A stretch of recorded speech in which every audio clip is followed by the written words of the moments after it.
Plongeant son épée dans la poitrine de l'un de ses agresseurs, Attalus l'arracha brusquement et repoussa le cadavre par-dessus les rochers. Un second Messénien parut, jetant instantanément un javelot.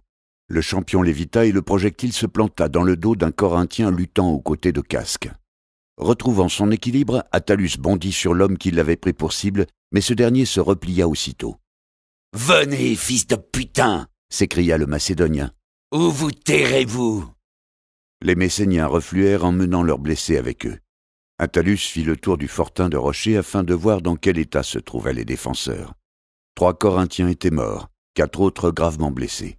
La prêtresse les soignait de son mieux tandis qu'Alexandre se tenait calmement à l'écart, le visage dénué d'expression. Attalus s'essuya le front. Il avait reçu une légère entaille au cours du combat et vint rejoindre Casque. « Combien ?» s'enquit-il. « Nous en avons tué 12, et je pense que 6 autres sont désormais dans l'incapacité de combattre. »« Ce n'est pas assez. »« Nous augmenterons bientôt ces chiffres, » lui promit l'homme aux traits de bronze. Attalus pouffa. « Tu commences à me plaire. Dommage que nous devions mourir ici. » « Nous sommes toujours en vie. »« Nous ne tiendrons plus cette position bien longtemps, » intervint Ectalis. « Nous manquons déjà d'effectifs. »« Je le vois bien, » rétorqua Attalus. « Voudrais-tu que nous nous rendions ?»« Non, je me contentais d'exposer les faits. Encore une attaque concertée et ils franchiront nos défenses. Et une fois qu'ils seront à l'intérieur du cercle, nous ne pourrons plus les contenir. »« Tu as un plan ?»« Nous pourrions essayer de nous enfuir. Si nous parvenons au bois, ils auront du mal à suivre notre piste. » Attalus grimpa sur un rocher et ses yeux se tournèrent vers la forêt, distante d'un bon mille.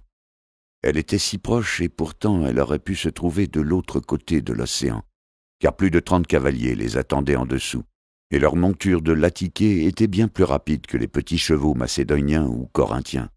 « Nous ne couvririons même pas la moitié de la distance, » estima-t-il. « Une fois découverts, nous serions à leur merci. »« Dans ce cas, il ne nous reste plus qu'à vendre chèrement notre peau, » déclara l'officier. Ravalant la réponse acerbe qui lui brûlait les lèvres, Attalus se contenta d'acquiescer. Il n'avait échappé au premier groupe de cavaliers que pour tomber sur le second. Casque avait remarqué ce cercle de rochers et ils avaient décidé de s'y réfugier. Mais échouer en vue du bois. Attalus sentit sa fureur croître. Tout cela, c'était la faute de Parménion. Rien ne serait arrivé s'il était resté avec eux. Mais non, il lui avait fallu recommencer à jouer les héros. « D'autres arrivent », commenta Casque. Attalus se tourna vers le nord. L'importance du nuage de poussière annonçait au moins 50 Messéniens supplémentaires. Il jura copieusement. « Qu'ils viennent tous. Quelle différence de toute façon.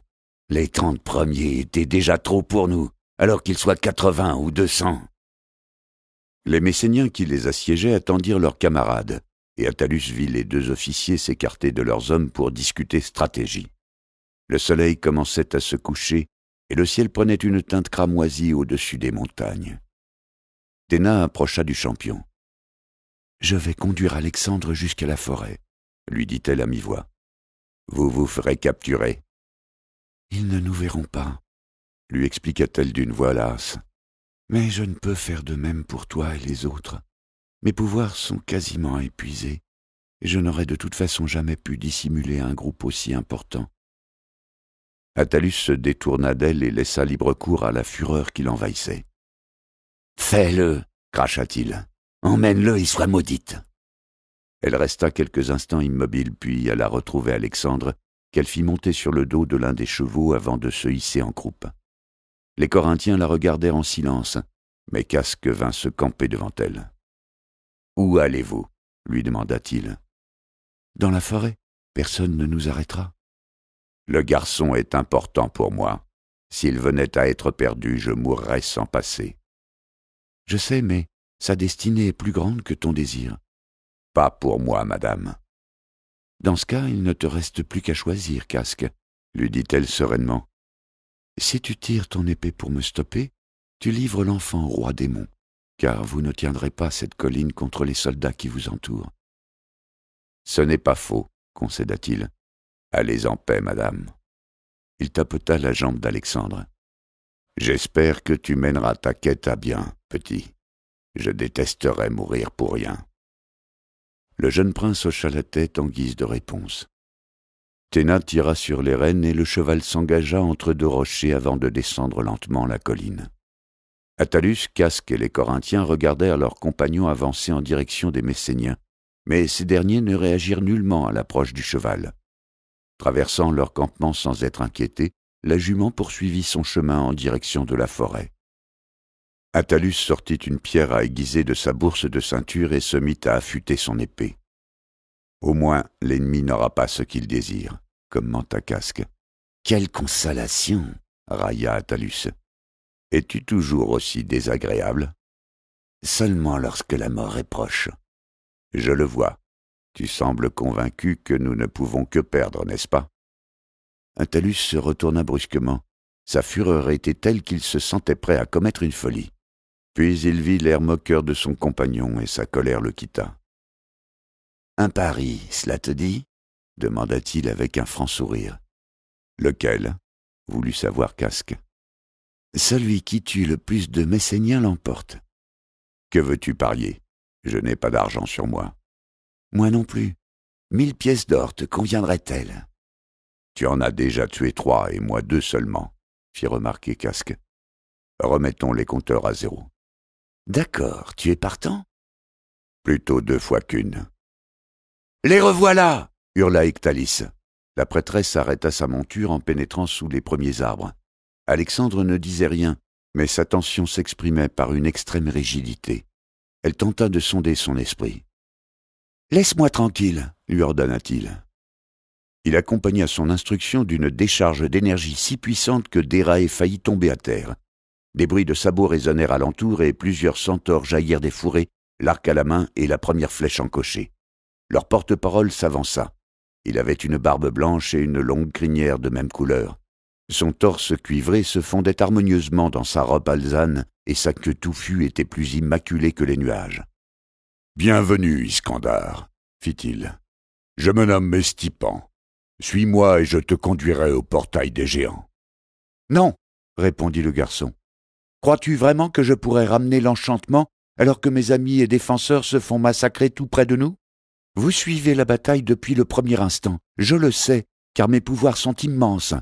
Ton frère Horacès t'a demandé s'il convenait d'intervenir, et tu lui as répondu que, si j'étais vraiment Iskandar, je n'aurais pas besoin de votre aide pour m'échapper. C'est en effet ce qui s'est produit.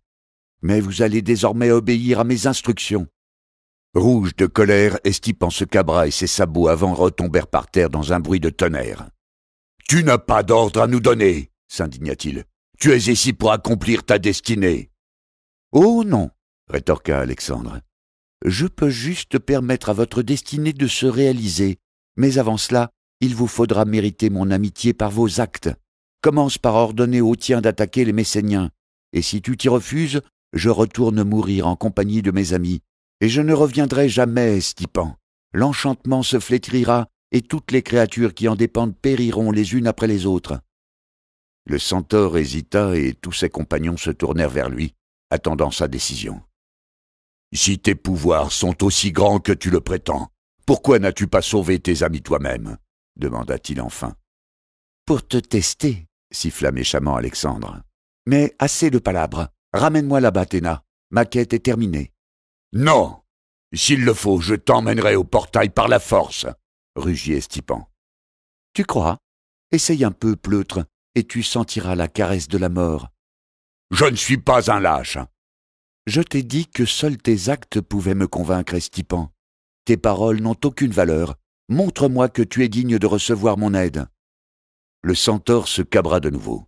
« Suivez-moi » s'exclama-t-il, et plus d'une 60aine d'hommes chauveaux en armes s'élancèrent à sa suite. Alexandre se détendit et s'effondra dans les bras de Théna.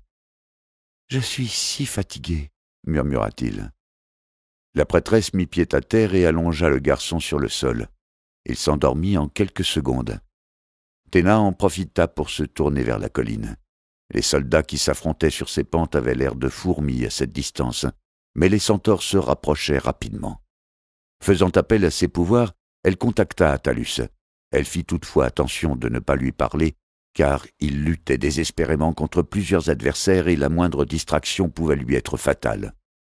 S'asseyant dans l'herbe, elle libéra son esprit et s'envola vers la colline. Seuls 3 défenseurs restaient encore, Casque, Ectalis et le Macédonien. Ils avaient été repoussés jusqu'à se trouver dos au rocher. Le guerrier au casque de bronze para un coup et sa contre-attaque perfora la trachée artère d'un Messénien. « 7 » clama-t-il. « Tu ne me rejoindras plus désormais. » Sa tirade déconcerta Athéna, jusqu'à ce qu'elle voie Attalus se fendre d'un sourire. S'élevant plus haut encore, elle regarda les centaures atteindre le bas de la butte et décocher une volée de flèches dans le dos des Messéniens qui escaladaient les rochers. Paniqués, ces derniers refluèrent vers leur monture, mais l'affrontement se poursuivit à l'intérieur du cercle de rochers. Casque avait été touché aux 2 bras, et une longue estafilade ornait également sa cuisse droite. Pour sa part, Attalus n'avait reçu aucune nouvelle blessure, et l'entaille qui barrait son front avait cessé de saigner. Enfin, bien qu'aucun ennemi ne l'ait encore atteint, Ectalis semblait à bout de force.